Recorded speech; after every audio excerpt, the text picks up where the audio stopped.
সম্মানিত দর্শক, নোবেল কমিটির প্রদত্ত নোবেল শান্তি পুরস্কার নিয়ে এখন বিতর্ক তুঙ্গে। বিতর্ক আগেও ছিল। বলা হতো যে এই পুরস্কারটি হলো সাম্রাজ্যবাদী যে শক্তি রয়েছে আমেরিকা এবং তাদের দোসর ইউরোপ, তাদের একটি হাতিয়ার তৃতীয় বিশ্ব এবং দ্বিতীয় বিশ্বের উপর যে তাদের আধিপত্যবাদ প্রতিষ্ঠা এবং সেই প্রতিষ্ঠার ক্ষেত্রে যারা বিভিন্ন সময়টিতে তাদের হাতিয়ার রূপে কাজ করে, ইনস্ট্রুমেন্ট হিসেবে কাজ করে, দালাল রূপে কাজ করে, ফড়িয়া রূপে কাজ করে এবং যাদের মাধ্যমে তারা তাদের যে রাজনীতির নোংরা খেলাগুলো রয়েছে এগুলো তারা বাস্তবায়ন করতে চায়, তাদেরকে এই ধরনের পুরস্কার দিয়ে মূলত লাইমলাইট আনা হয়। এবং এই ধরনের একটি পুরস্কার দেওয়ার জন্য যারা ক্ষেত্র বিশেষে একজন মানুষকে সেই যৌবনকাল থেকে টার্গেট করে, কখনো ঠিক স্কুল জীবন থেকেও টার্গেট করে, যেমন পাকিস্তানের মালালা ইউসুফজাই। তো তাদেরকে টার্গেট করে, গ্রুমিং করে, সারা দুনিয়াতে তাদেরকে পরিচিত করে। আপনারা যদি খুব ভালো করে মালালা ইউসুফজাইকে লক্ষ্য করেন তাহলে দেখবেন যে সে এই নোবেল পুরস্কার পাওয়ার পর সেখানে গিয়ে ইংরেজিতে যে ভাষণ দিয়েছেন, এটা তার ভাষণ নয়, তাকে শিখিয়ে দেওয়া হয়েছে, শুধু পড়তে বলা হয়েছে। এবং ওইরকম একটা ভাষণ দেওয়ার জন্য তাকে যে ট্রেনিং দেওয়া হয়েছে, এটা স্পষ্টতই বোঝা যায় যে পাকিস্তানের অজপাড়াগাঁয়ের একটি কিশোরী মেয়ে এত বড় একটি আঘাত পাওয়ার পর তার মস্তিষ্কের একটা অংশ রীতিমতো উড়ে গেছে। সেখান থেকে সুস্থ হওয়ার পর, চিকিৎসার পর তার মুখটা ব্যাকা হয়ে গেছে।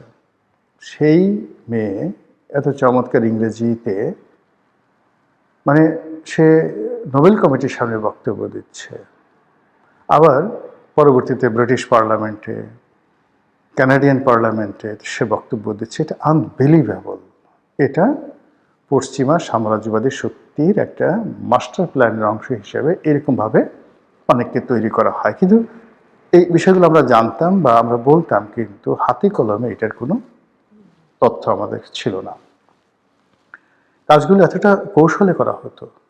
যেমন ধরুন মায়ানমারের অং সান সু চি, তাকে এই নোবেল পুরস্কার দেওয়া হলো, শান্তি পুরস্কার দেওয়া হলো।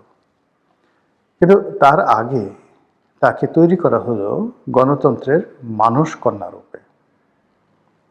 তার পিতা ছিলেন মায়ানমারের প্রতিষ্ঠাতা এবং মায়ানমারের সামরিক জান্তা মূলত চীনের যে প্রভাব, সে প্রভাবকে ব্যবহার করে পুরো মায়ানমারে যে সামরিক শাসন আজ অবধি জারি করে রেখেছে তার বিপরীতে গণতন্ত্রের জন্য একজন মহিলা চেষ্টা করে যাচ্ছেন। এটা সারা দুনিয়ার মানুষ তাকে ওইভাবে শ্রদ্ধা জানাতো, সম্মান জানাতো।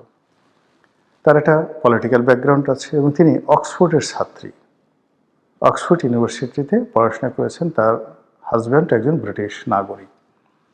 অসাধারণ চমৎকার ভাষায় তিনি ইংরেজি বলেন, আধুনিক, এবং যাকে বলা হয় পুরো মায়ানমারের শত শত বছরের ইতিহাসে যাকে বলা হয় একেবারে রয়্যাল ব্লাড লাইনের দিক থেকে অং সান সু চির পর্যায়ের কোনো মানুষ নেই।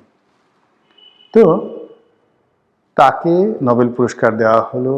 চীনের সঙ্গে তিনি কন্ট্রাডিক্ট করলেন, দীর্ঘদিন গৃহবন্দী থাকলেন, সারা পৃথিবীর জনমত তার দেখে গেল। ফলে তিনি ক্ষমতায় এলেন এবং ক্ষমতায় এসে পুরো মায়ানমারের আজকের যে দুরবস্থা, মার্কিন পলিসিতে তার যে ব্যর্থতা এবং আমাদের দেশের যে রোহিঙ্গার সমস্যা, এর সবই এই শান্তির দূত অং সান সু চির কুকর্মের ফল। ফলে আমেরিকার এই প্রজেক্ট ব্যর্থ হয়েছে এবং তারা অং সান সু চির মাধ্যমে যে বার্মা অ্যাক্ট বাস্তবায়ন করার চেষ্টা চালাচ্ছিল, সেটা হলো না। সেটা না হওয়ার কারণে এখন তারা বাংলাদেশকে নিয়ে যে খেলছে এবং বাংলাদেশের ভূমি ব্যবহার করে যে রোহিঙ্গাদেরকে খালি করে তারা সেখানে মার্কিন ডিপ স্টেটের পলিসি অনুযায়ী বার্মা অ্যাক্ট বাস্তবায়ন করে ওখানে এমন একটা সরকার প্রতিষ্ঠা করতে চেয়েছিল রাখাইনে এবং অন্যান্য এলাকাতে, যার মাধ্যমে চীন মানে যাকে বলা হয় সেখান থেকে আউটস্টেট হবে, ভারত এবং আমেরিকা সেখানে মধুমেহ খাবে। এখন তারা সেই কাজে পুরো বুমেরাং একটা অবস্থা তৈরি হয়েছে যে রোহিঙ্গাদেরকে তারা তাড়িয়েছে, এখন সেই রোহিঙ্গাদেরকে তারা অস্ত্র দিয়ে সাহায্য করতে চাচ্ছে। এবং রোহিঙ্গাদের সঙ্গে এখন মায়ানমারে চীনপন্থী যে আরাকান আর্মি রয়েছে তাদেরকে বেইমান বানানোর জন্য অর্থ এবং অস্ত্র এটা দিয়ে মায়ানমারের যে জান্তা সরকার, যারা 100% চীনাপন্থী, তাদের বিরুদ্ধে লড়াই শুরু করার জন্য আমেরিকা এই বাংলাদেশের ভূমি ব্যবহার করার চেষ্টা করছে। এবং সেখানেও এই নোবেল শান্তি পুরস্কারের একটা কারসাজি রয়েছে। এই কথাগুলো আমরা বলতাম বা চিন্তা ভাবনা করতাম, কিন্তু এটাকে ঠিক ঘৃণার পর্যায়ে আমরা কখনো নিতে পারিনি যেভাবে তারা সাম্প্রতিক অর্থাৎ এই বছর নোবেল পুরস্কার দেওয়া হয়েছে ভেনেজুয়েলার মাসাদোকে, এক ভদ্রমহিলা রাজনৈতিক কর্মী। তো সেই মাসাদোকে দেওয়া হয়েছে মূলত সেখানে যে কমিউনিস্ট সেমি কমিউনিস্ট যে সমাজতান্ত্রিক সরকার, আগে ছিলেন হুগো চ্যাভেজ আর এখন মাদুরো। তো হুগো চ্যাভেজকে মানে উচ্ছেদের জন্য অনেক চেষ্টা করা হয়েছে, আর মাদুরোকে উচ্ছেদ করার জন্য তারা এই গত 1 দশক ধরে সেখানে যে বিনিয়োগ করছে, সেই বিনিয়োগের ফলশ্রুতিতে একেবারে এই মুহূর্তে এসে আমেরিকার দেয়ালে পিঠ থেকে গেছে। এখন আর তাদের আসলে ওটা এমন একটা ফোড়া হয়ে গেছে, ওই ফোড়ার কারণে তাদের নিজেদের জীবনহানির আশঙ্কা তৈরি হয়েছে। তখন তারা সেখানে 20,000 সৈন্য পাঠিয়ে 20,000 সৈন্য পাঠিয়েছে, 8,000 ছিল হলো তাদের জাহাজে, আর বাকি 12,000 সৈন্য তারা সেই কারাকাস ভেনেজুয়েলার রাজধানী সেখানে তারা মোতায়েন করে যে অপারেশন তারা চালিয়েছে প্রেসিডেন্টের প্রাসাদে, সেই অপারেশন চালিয়ে মাদুরোকে ধরে নিয়ে তারা আমেরিকাতে এখন বিচারের মুখোমুখি করছে। এবং এই ঘটনার পর সবাই জানে যে ওই যে নোবেল শান্তি পুরস্কার দেওয়া হয়েছে মাসাদো, তাকে ক্ষমতায় বসানো হবে, যদিও সেটা এখনো সম্ভব হচ্ছে না।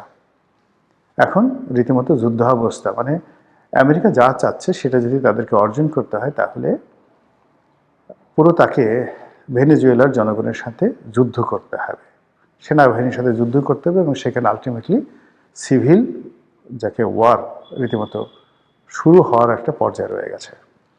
ওখানে আমেরিকার একটা বিরাট দল আছে, তাবেদার আছে, দালাল আছে, সেনাবাহিনীর মধ্যে আছে, আমলাতন্ত্রের মধ্যে আছে, রাজনীতির অঙ্গনে আছে, এবং সব কিছুই তারা প্যাট্রোনাইজ করেছে এই একটি নোবেল পুরস্কার দিয়ে মাসাদোর মাধ্যমে।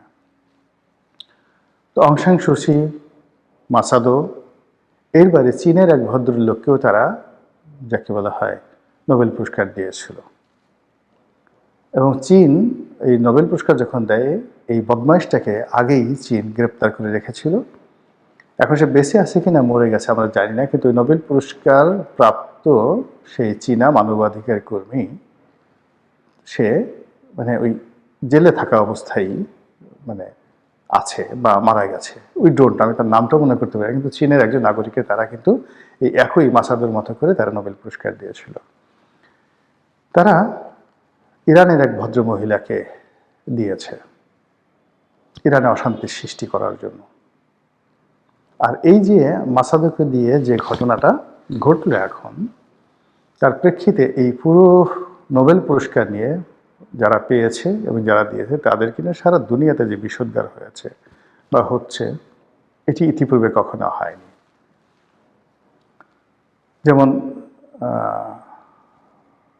উত্তর কোরিয়ার নেতা কিম জং উন, তিনি সরাসরি বলেছেন যে মাসাদোরকে উপলক্ষ করে বলেছেন যে যেদিন মাসাদোর নাম ঘোষণা করা হলো ওই দিনই তাকে ক্রস ফায়ারে মেরে ফেলা উচিত ছিল। এবং আরও বলার চেষ্টা করা হচ্ছে যে মানে পরবর্তীতে যদি কোনো এরকম দেশে, তৃতীয় বিশ্বের কোনো দেশে সাম্রাজ্যবাদী শক্তি এই কাজ করার চেষ্টা করে, তাহলে সেক্ষেত্রে তাদেরও উচিত যে সঙ্গে সঙ্গে গুলি করে তাদেরকে মেরে ফেলা। তো এই যে একটা নোবেল পুরস্কার নিয়ে যে ঘৃণা ছড়িয়ে পড়েছে,